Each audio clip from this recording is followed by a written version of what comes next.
और अब बात करेंगे भगोड़े अमृतपाल की, जो भाग रहा है पंजाब पुलिस से, एजेंसी से। लेकिन एक बात है, वो अपने कपड़े भी बदल रहा है, अपना भेष बदल रहा है। लेकिन एक वक्त था, भारत आने से पहले वो 2 महीने जॉर्जिया में गया और वहां पर भिंडरावाला की शक्ल अपने आप में लाने के लिए उसने सर्जरी तक करा ली। रिपोर्ट देखिए।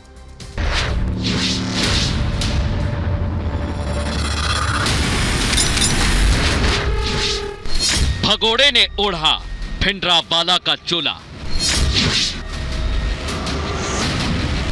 जॉर्जिया में लगाया चेहरे पर चेहरा,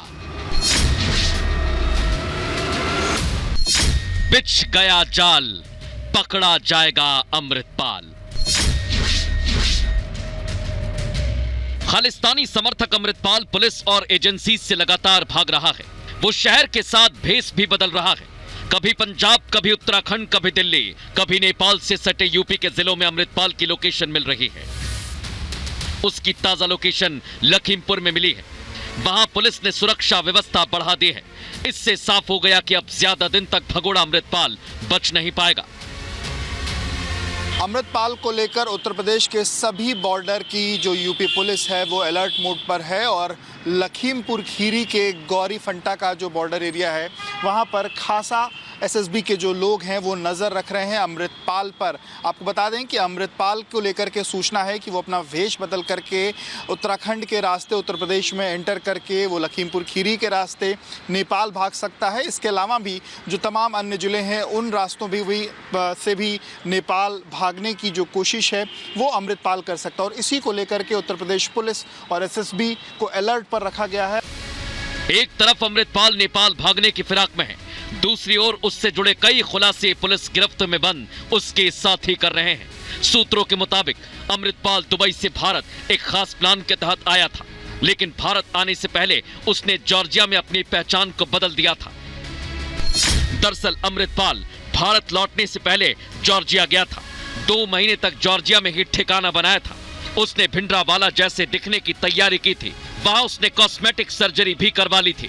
उसके बाद अमृतपाल भिंडरावाला की तरह रहने लगा, उसके जैसे ही कपड़े पहनने लगा और बाल दाढ़ी रखने लगा। जानकारी के मुताबिक ये पता चला है कि अमृतपाल भारत आने के पहले जॉर्जिया गया था और 2 महीने तक जॉर्जिया में रह करके वो भिंडरावाला की तरह अपनी शक्ल बनाने के लिए उसने कॉस्मेटिक सर्जरी करवाई थी। कुल 2 महीने तक तकरीबन जॉर्जिया में रहने के दरमियान भिंडरावाला जैसी उसने अपनी कॉस्मेटिक सर्जरी करवाई और उसके जैसे ही रहने के लायक वेशभूषा उसने की और उसके जैसे ही उसने कपड़े पहनना शुरू किया और इसके बाद 2 महीने जॉर्जिया में रहने के बाद अमृतपाल भारत आया था।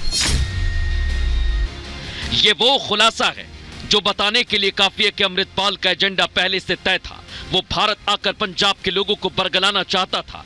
उसने इसके लिए आईएसआई की मदद भी ली थी, यानी देश को तोड़ने का प्लान भगोड़ा अमृतपाल बना रहा था। लेकिन अब वही अमृतपाल भाग रहा है। लेकिन उसकी चेहरे बदलने की आदत गई नहीं है। कभी वो भेष बदलता है, कभी कपड़े बदलता है, लेकिन उसकी फितरत वही है, उसके मंसूबे वही हैं। अब उसे अकाल तख्त ने भी सरेंडर के लिए कह दिया है। उधर परिवार वाले भी कह चुके हैं अमृतपाल सरेंडर कर दो। अब हालात ये हो गए कि भगोड़े के पास कोई चारा नहीं बचा है। भिंडरावाला की तरह दिखने की चाहत में उसने देश के खिलाफ जहर उगला, कानून को चुनौती दी। तभी से वो पंजाब पुलिस के रडार पर आ गया। पुलिस ने 18 मार्च से अमृतपाल को गिरफ्तार करने के लिए ऑपरेशन चला रखा है, लेकिन वो फरार है। हालांकि अमृतपाल सिंह के कई करीबी लोगों को पुलिस ने गिरफ्तार कर असम के डिब्रूगढ़ भेजा है। उनसे भी पूछताछ में कई बड़े खुलासे हो रहे हैं। अब जल्द ही अमृतपाल पर भी शिकंजा कसा जाएगा। Bureau report, Republic Bharat.